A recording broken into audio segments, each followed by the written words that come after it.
Poetry Moment, read by Clarica.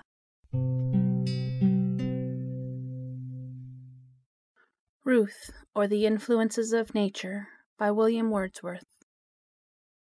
When Ruth was left half desolate, her father took another mate, and Ruth, not 7 years old, a slighted child at her own will, went wandering over dale and hill, in thoughtless freedom, bold. And she had made a pipe of straw, and music from that pipe could draw, like sounds of winds and floods; had built a bower upon the green, as if she from her birth had been an infant of the woods. Beneath her father's roof, alone, she seemed to live, her thoughts her own, herself her own delight. Pleased with herself, nor sad nor gay, she passed her time, and in this way grew up to woman's height. There came a youth from Georgia's shore, a military casque he wore, with splendid feathers dressed. He brought them from the Cherokees, the feathers nodded in the breeze, and made a gallant crest. From Indian blood you deem him sprung, but no, he spake the English tongue, and bore a soldier's name. And when America was free from battle and from jeopardy, he crossed the ocean came. With hues of genius on his cheek, in finest tones the youth could speak, while he was yet a boy. The moon, the glory of the sun, and streams that murmur as they run, had been his dearest joy. He was a lovely youth. I guess the panther in the wilderness was not so fair as he. And when he chose to sport and play, no dolphin ever was so gay upon the tropic sea. Among the Indians he had fought, and with him many tales he brought, of pleasure and of fear, such tales as, told to any maid, by such a youth in the green shade, were perilous to hear. He told of girls, a happy rout, who quit their fold with dance and shout, their pleasant Indian town, to gather strawberries all day long, returning with a choral song when daylight is gone down. He spake of plants that hourly change their blossoms through a boundless range of intermingling hues. With budding, fading, faded flowers, they stand the wonder of the bowers from morn to evening dews. He told of the magnolia spread high as a cloud, high overhead, the cypress and her spire, of flowers that with one scarlet gleam cover 100 leagues and seem to set the hills on fire. The youth of green savannas spake, and many an endless, endless lake, with all its fairy crowds of islands that together lie, as quietly as spots of sky among the evening clouds. And then he said, how sweet it were, a fisher or a hunter there, in sunshine or in shade, to wander with an easy mind, and build a household fire, and find a home in every glade. What bright days and what bright years, ah me! Our life were life indeed, with thee so passed in quiet bliss. And all the while, said he, to know that we were in a world of woe on such an earth as this. And then he sometimes interwove fond thoughts about a father's love, for there, said he, are spun around the heart such tender ties, that our own children to our eyes are dearer than the sun. Sweet Ruth, and could you go with me, my helpmate in the woods to be, our shed at night to rear, or run my own adopted bride, a sylvan huntress at my side, and drive the flying deer? Beloved Ruth. No more he said. The wakeful Ruth at midnight shed a solitary tear. She thought again, and did agree with him to sail across the sea, and drive the flying deer. And now, as fitting is and right, we in the church our faith will plight, a husband and a wife. Even so they did, and I may say, that to sweet Ruth that happy day was more than human life. Through dream and vision did she sink, delighted all the while to think that on those lonesome floods and green savannas she should share his board with lawful joy, and bear his name in the wild woods. But as you have before been told, this stripling, sportive, gay, and bold, and with his dancing crest so beautiful through savage lands, had roamed about with vagrant bands of Indians in the west. The wind, the tempest roaring high, the tumult of a tropic sky, might well be dangerous food for him, a youth to whom was given so much of earth, so much of heaven, and such impetuous blood.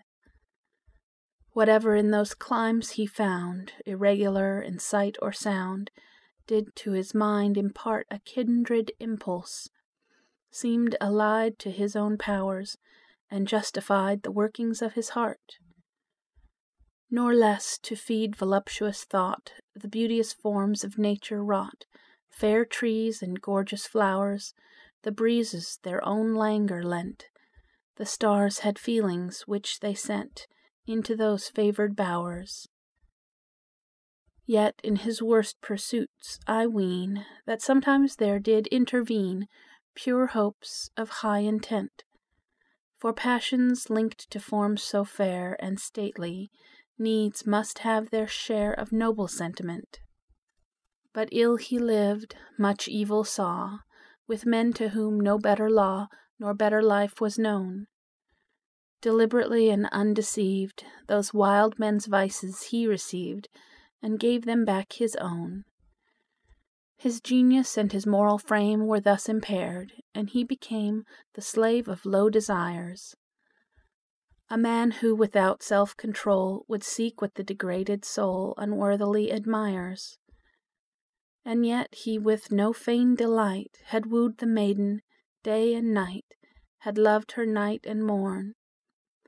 What could he less than love a maid whose heart with so much nature played, so kind and so forlorn? Sometimes most earnestly he said, "O Ruth, I have been worse than dead. False thoughts, thoughts bold and vain, encompassed me on every side, when I, in confidence and pride, had crossed the Atlantic main. Before me shone a glorious world, fresh as a banner bright, unfurled to music suddenly. I looked upon those hills and plains, and seemed as if let loose from chains to live at liberty. No more of this, for now by thee, dear Ruth, more happily set free, with nobler zeal I burn. My soul from darkness is released, like the whole sky when to the east the morning doth return." Full soon that better mind was gone. No hope, no wish remained, not one. They stirred him now no more. New objects did new pleasure give, and once again he wished to live as lawless as before. Meanwhile, as thus with him it fared, they for the voyage were prepared, and went to the seashore. But when they thither came, the youth deserted his poor bride, and Ruth could never find him more. God help thee, Ruth, such pains she had, that she in half a year was mad, and in a prison housed, and there, exulting in her wrongs, among the music of her songs she fearfully caroused. Yet sometimes milder hours she knew, nor wanted sun, nor rain, nor dew, nor pastimes of the May. They all were with her in her cell, and a clear brook with a cheerful knell did o'er the pebbles play.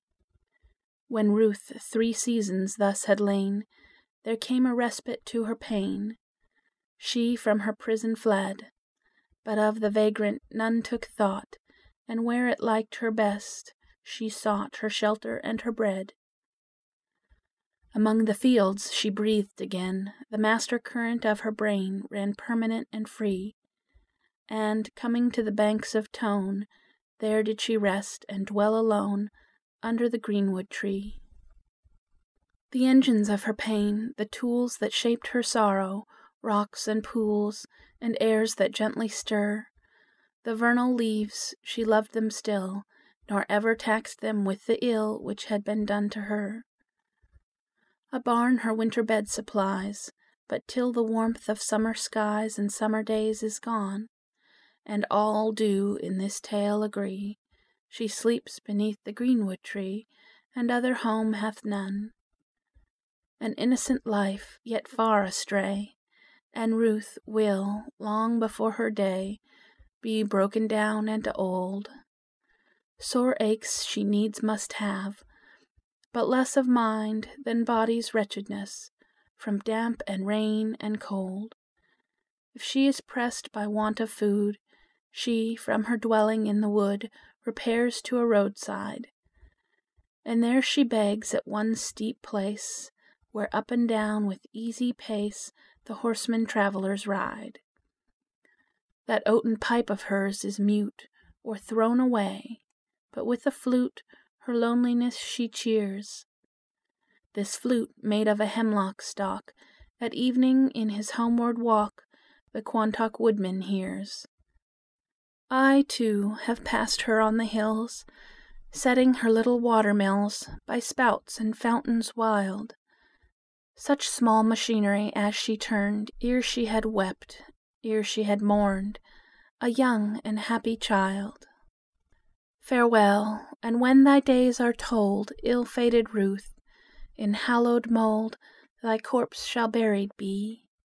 For thee a funeral bell shall ring, and all the congregation sing a Christian psalm for thee.